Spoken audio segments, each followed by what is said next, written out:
Meus irmãos, a paz do Senhor Jesus. Vamos ler a palavra do Senhor? Salmo 34. E hoje eu quero falar sobre a performance do justo na tribulação. Qual é o nosso comportamento no meio das lutas e das provas que Deus permite que nós atravessemos? Mas eu quero inicialmente ler Salmo 34, verso 19. Que é uma promessa de Deus para a minha vida e para a sua vida.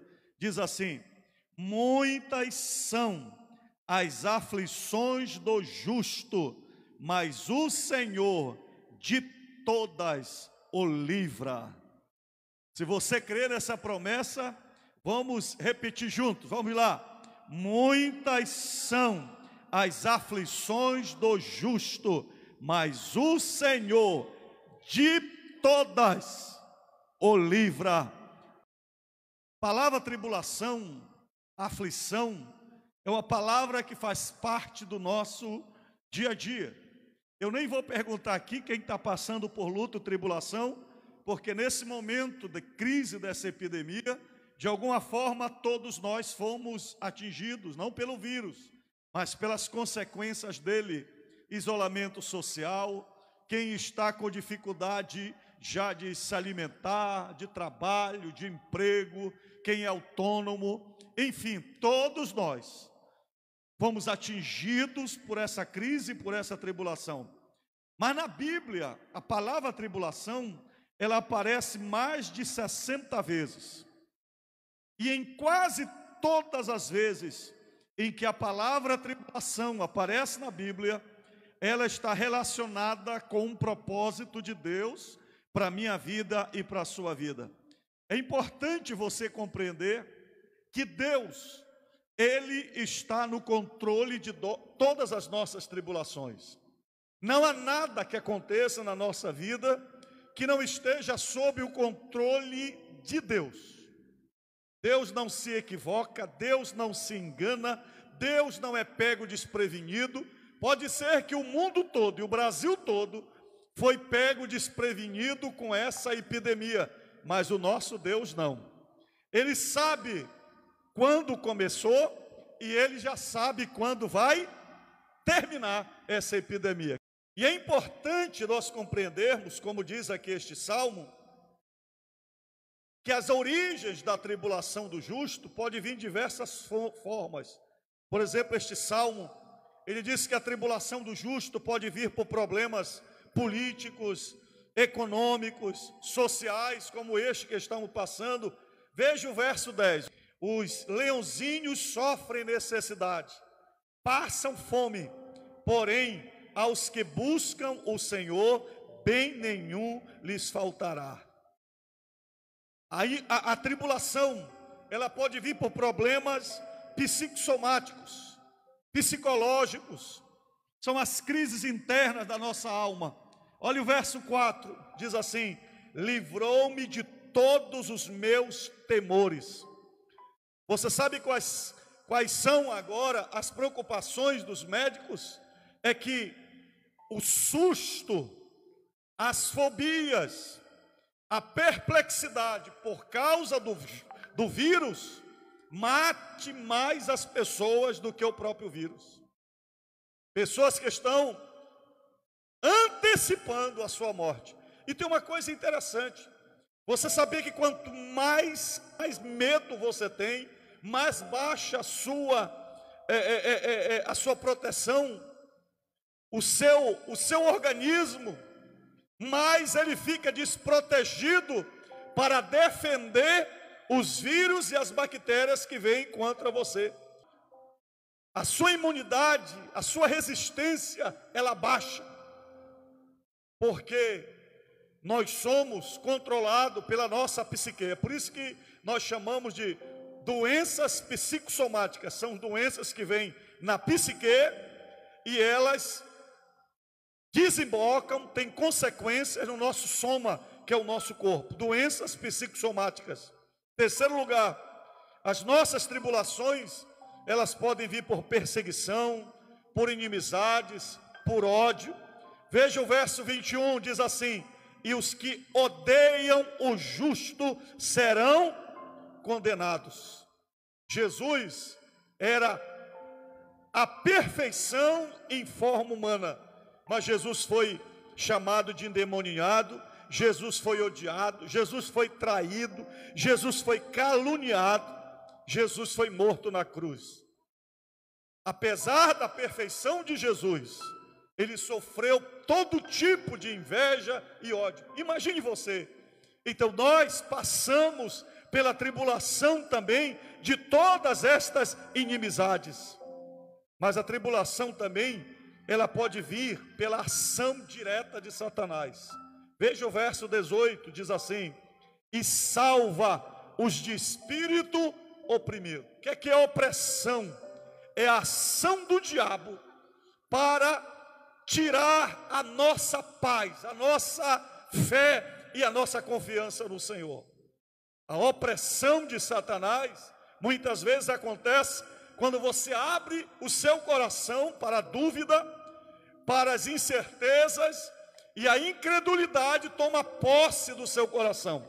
E em vez de você acreditar nas promessas de Deus, então você passa a duvidar de tudo o que Deus prometeu com relação a você. Agora, o que a palavra de Deus nos garante aqui nesse Salmo 34, você pode ler esse Salmo com bastante tranquilidade aí na sua casa, na sua família, é que independente de qual seja a origem da tua tribulação, Deus, ele está no controle.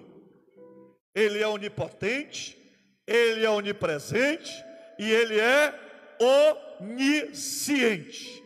Deus está no controle da nossa luta, do problema que nós estamos atravessando. E o que a palavra de Deus diz?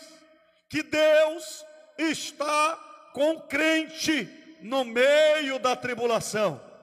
Primeiro lugar, veja aí no Salmo, verso 6, olha o que diz a palavra de Deus: no meio da tribulação, o Senhor ouve, o Senhor contempla, porque Ele está bem pertinho de cada pessoa que crê no seu nome. Diz assim: clamou este aflito, o Senhor o ouviu. Olha o que fala no verso 15: os olhos do Senhor repousam sobre os justos e os seus ouvidos estão abertos ao seu clamor. Nós não podemos confundir a presença de Deus com os nossos sentimentos. Você não pode dizer assim: eu estou triste, Deus não está comigo. Eu estou alegre, Deus está comigo. Não. Deus não está presente na nossa vida de acordo com os nossos sentimentos. Você se lembra quando os discípulos estavam atravessando o mar da Galileia, naquela tempestade, e a Bíblia diz que eles estavam com medo, e Jesus veio sobre as águas. Era Jesus para salvá-los, mas o medo na vida deles era tão grande que eles chamaram Jesus de quê? De fantasma. No meio dessa crise, tem crente que está tão apavorado que ele vai chamar anjo de visagem. Mas eu quero profetizar para você que ainda que você esteja com medo, ainda que você esteja apavorado, mas Jesus está do teu lado, Jesus é a tua vitória, Jesus é a tua companhia. Segundo lugar, o Senhor nos livra, porque Ele peleja por nós. O verso de número 17 diz assim: e o livrou de todas as suas tribulações. E o texto que nós lemos: muitas são as aflições do justo, mas o Senhor de todas o livra. Quer dizer, muitas são as nossas aflições, mas o Senhor nos livra de todas. Desemprego, se está faltando alimento, se você está endividado, se você está passando por problema de enfermidade, se você está num beco sem saída, parece que não tem solução, mas Deus está dizendo: eu vou te livrar. Terceiro lugar, o Senhor supre as nossas necessidades. Eu vou repetir o verso 10 que nós já lemos.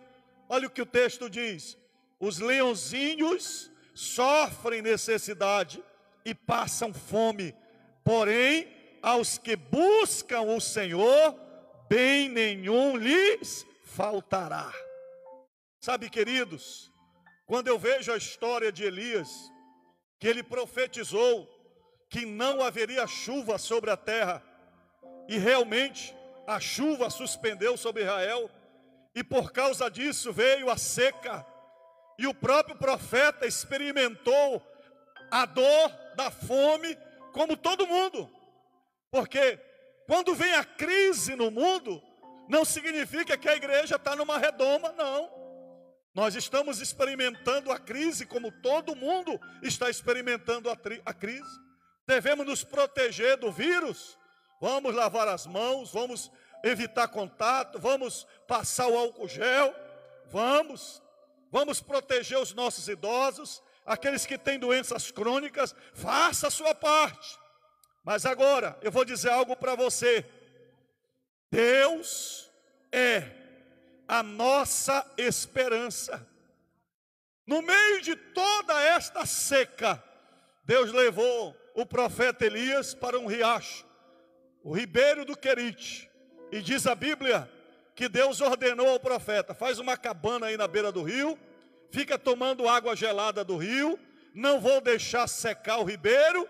E diz a Bíblia que todo dia, pela manhã e de tarde, vinha um corvo e trazia no bico carne para o profeta e jogava. Eu não sei se já vinha assada, porque aí já era demais, né? O profeta tinha que fazer o fogo, pelo menos passar carne. Mas não sei se ele pegava lá da mesa de Acabe, que Deus estava provando com toda a idolatria dos profetas de Baal. Mas a Bíblia diz que Deus tratou o profeta. Já pensou?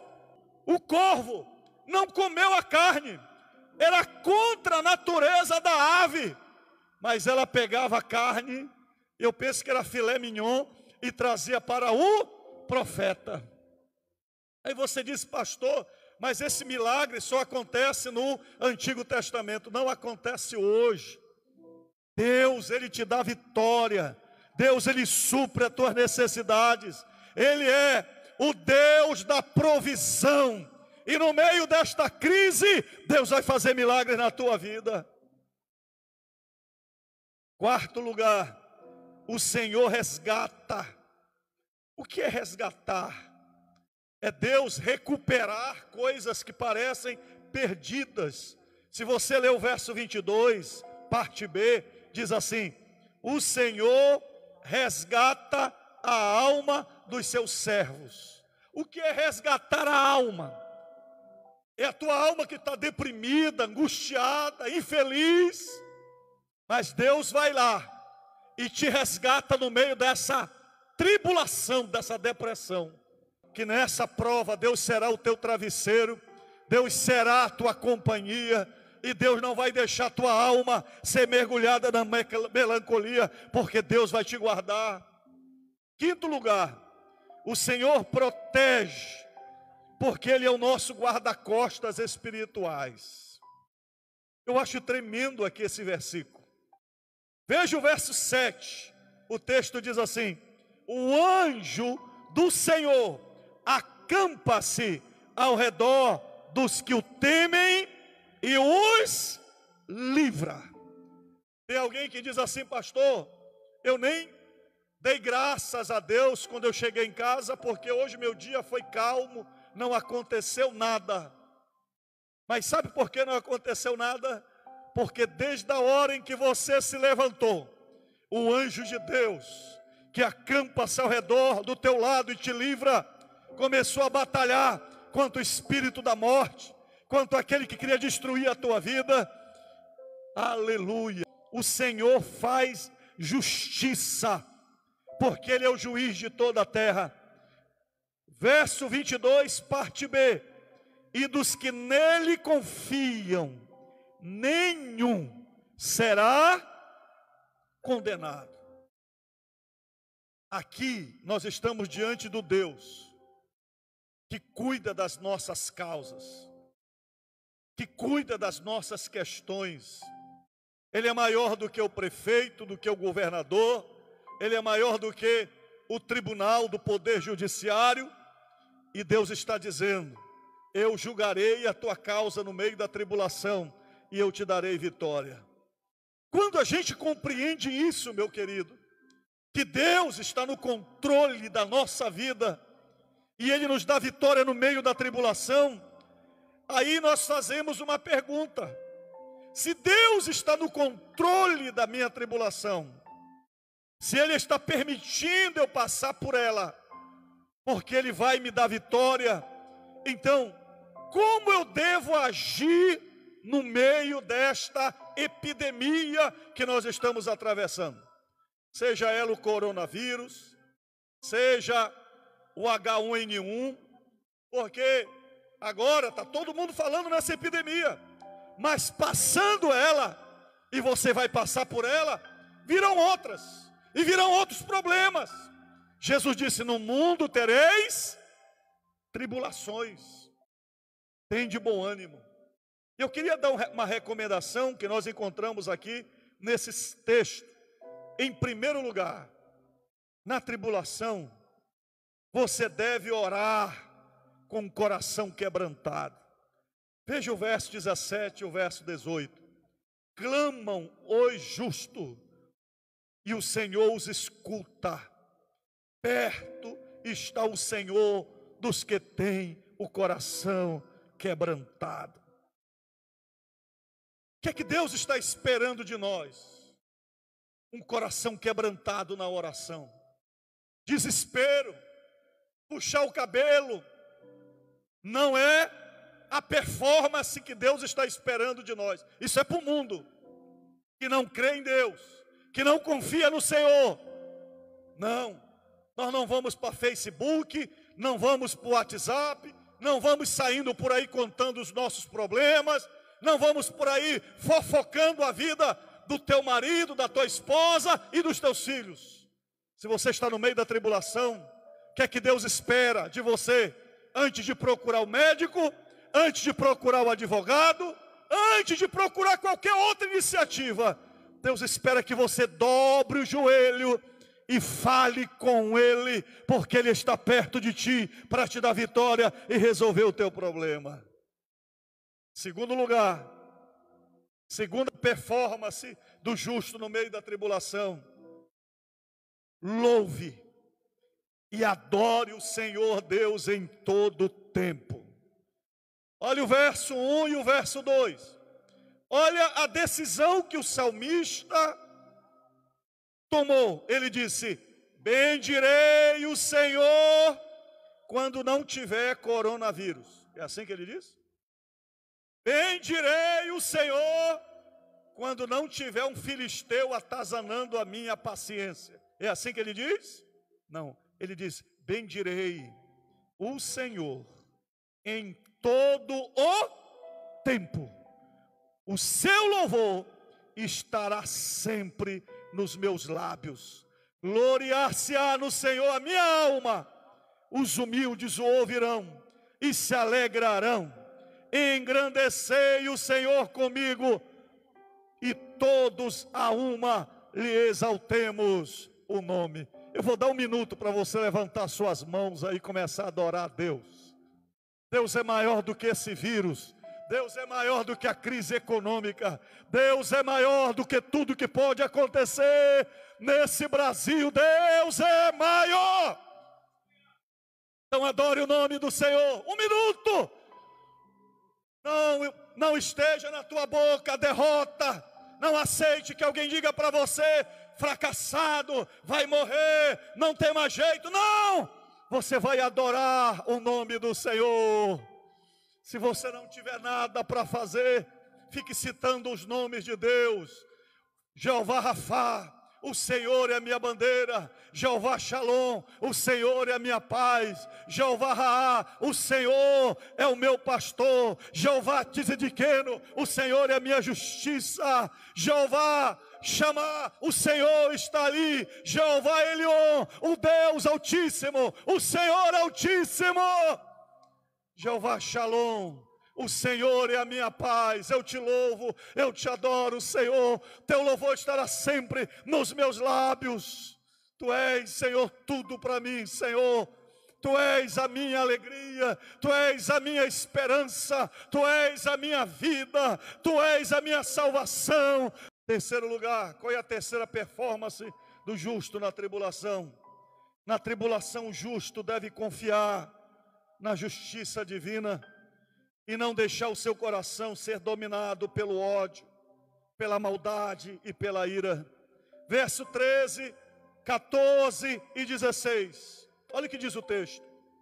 Refreia a tua língua do mal e os teus lábios de falarem dolosamente. Aparta-te do mal e pratica o que é bom. Procura a paz e empenha-te por alcançá-la. O rosto do Senhor está contra os que praticam o mal, para lhes extirpar da terra a memória. Geralmente, quando nós passamos pela tribulação, nós temos uma tendência, a tendência natural do ser humano, de tirar proveito naquilo que é mínimo para sobreviver, e aí não pensa nas consequências. Diante do perigo, o que é que o homem pensa? Pegar uma arma e matar. Se não tem outra saída, ele rouba, ele mente, ele engana. Mas a Bíblia diz, se você crê que Deus está contigo no meio da tua tribulação, você não vai ceder às tentações de Satanás. Satanás, depois de 40 dias, vendo Jesus com fome, Satanás veio com Jesus e disse, tudo isto eu te darei, se prostrado você me adorar. Eu sei que no meio dessa epidemia virá muitas propostas de Satanás. Proposta da prostituição para jovens que vão ficar desempregadas, moças bonitas, convidando para fazer programa, rapazes que serão tentados para o tráfico, porque o emprego vai faltar, e alguém vai dizer, eu te dou isso aqui para você fazer isso. Vou dar um conselho para você. Você tem toda a liberdade de discordar do governo e de qualquer autoridade. Mas crente não discorda xingando, desrespeitando, falando mal das autoridades. Nós não entramos nessa linha, porque a nossa esperança não está na nossa força, mas a nossa esperança está no Senhor. E feliz a nação cujo Deus é o Senhor. Quem está entendendo o que eu estou falando? No meio dessa tribulação, confie em Deus. Ore pelo seu patrão, ore pelos seus empregados. Não deixe o seu coração ser dominado por decisões precipitadas. Não deixe ninguém fazer a sua cabeça, mas confie no Senhor. Quarto lugar, a quarta performance do justo na tribulação.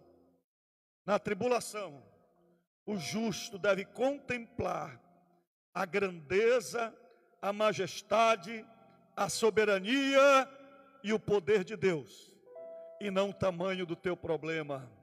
Olha o verso 5, olha o conselho do salmista. Contemplai-o e sereis iluminados, e os vossos rostos jamais sofrerão vexame. O que é que o salmista está dizendo? Não olha para os caixões que estão amontoados lá na Itália. Aliás, ontem o ministro da Saúde disse, desliga um pouco a televisão. Só faltou ele dizer, desligue a televisão e comece a contemplar a grandeza de Deus. Quando Davi olhou para aqueles homens de Israel assustados, com aquele gigante Golias de quase 3 metros de altura, todos apavorados. Quando Davi olhou para ele, Davi viu ele pequeno. E Davi olhou para ele e disse: quem é este filisteu para afrontar quem? Quem? O Deus vivo. O teu problema será grande se você comparar o teu problema com o teu tamanho. Teu problema será grande se você comparar o teu problema com o tamanho do prefeito de Marituba, do governador do estado do Pará, ou do tamanho do presidente, ou da Câmara dos Vereadores, ou do Senado. Mas se você pegar esse problema e comparar com o tamanho de Deus, aleluia. O salmista está dizendo: contemplai-o e sereis iluminados. Se você contemplar a grandeza de Deus, eu acredito, meu amado irmão, que o recurso para sair desta crise não virá do ministro Paulo Guedes, não virá. Deus já preparou a saída para o seu povo. Pastor, por que o senhor acredita nisso? Porque se não tiver saída, Jesus vai arrebatar a igreja primeiro. Mas se nós ficarmos aqui na terra, te prepara que Deus vai mandar um corvozinho para levar filé para você. Deus vai abrir a janela do céu. Deus vai tirar a água da rocha. Deus vai multiplicar os pães. Deus vai mandar alguém para te ajudar. Mas Deus vai fazer o milagre. Eu quero contar um testemunho para você interessante. Eu e a Thelma, nós voltamos do campo missionário. Pastoreamos uma igreja no interior. Antes de ir para lá, eu era contador e fomos para o interior. Quando Deus mandou eu ir, fechei todo o escritório, desmontei tudo e fui pastorear no interior. Tudo que eu tinha, eu comprei um carro para dar suporte ao trabalho. Quando nós voltamos, imagina como nós voltamos. Tipo arroz de terceira, quebrado, sem nada. Eu fui morar na casa do meu sogro. Meu sogro me deu um quarto. Agora escute uma coisa, desempregado, sem nenhum recurso. E eu não queria incomodar ninguém um dia. Colocamos no coração que nós voltaríamos à nossa atividade como contador. E a gente começou a procurar refazer a vida, mas nada dava certo. E tudo que nós tínhamos foi acabando. E um dia estávamos sem nada. Nós tínhamos um Gol vermelho. Aquele Gol, cara de bulldog, aquele cara redonda. Ele tinha os para-choques todos pintados. Nós não tínhamos um centavo para comer. E eu me lembro que a gente passou a manhã toda correndo atrás de alguma coisa para ganhar um dinheiro e a gente não conseguiu. Naquela época a Avenida Nazaré ia em direção ao comércio. Ela descia para o comércio. E a gente vinha conversando, o que é que nós vamos fazer? Onde vamos arranjar dinheiro? De repente eu paro no sinal da Avenida Nazaré com a Generalíssimo. Veio um carro atrás e me bate violentamente a traseira do meu carro. Olha como é incredulidade. Eu disse assim: agora ferrou. Sem dinheiro, única coisa que eu tenho é esse carro que eu ia vender, e agora o carro batido. Quando eu acabei de falar, o homem desceu do carro, bateu no vidro, afobado, e ele veio logo se identificando, dizendo que era engenheiro, trabalhava numa prefeitura, e disse: olha, vamos ali fazer o orçamento do seu carro, eu estou aqui com dinheiro, mas eu quero ser liberado porque eu tenho que fazer um negócio urgente, e eu não posso me prender, me ajude, me perdoe. Aquela atitude humilde, e eu também de humildade. Está bom, vamos lá. E nós corremos para a oficina do colega meu, ficava ali na Praça Brasil. Ele fez todo o orçamento, e o homem meteu a mão no bolso, tirou o dinheiro, mais ou menos hoje assim uns R$1.000, alguma coisa assim. E o rapaz da oficina olhou para mim e disse: ei, vai consertar o carro? Ele disse: não, eu vou para o supermercado fazer compra. Porque a única coisa que afetou no carro foi o para-choque que amassou, todo o para-choque amassou atrás. E eu disse: eu vou viver sem para-choque. Deus vai prover a tua vida. Deus vai suprir a tua necessidade. Se você crê nisso, declara comigo em nome do Senhor: muitas são as aflições do justo, mas o Senhor de todas o livra. Profetiza comigo: muitas são as aflições do justo, mas o Senhor de todas o livra.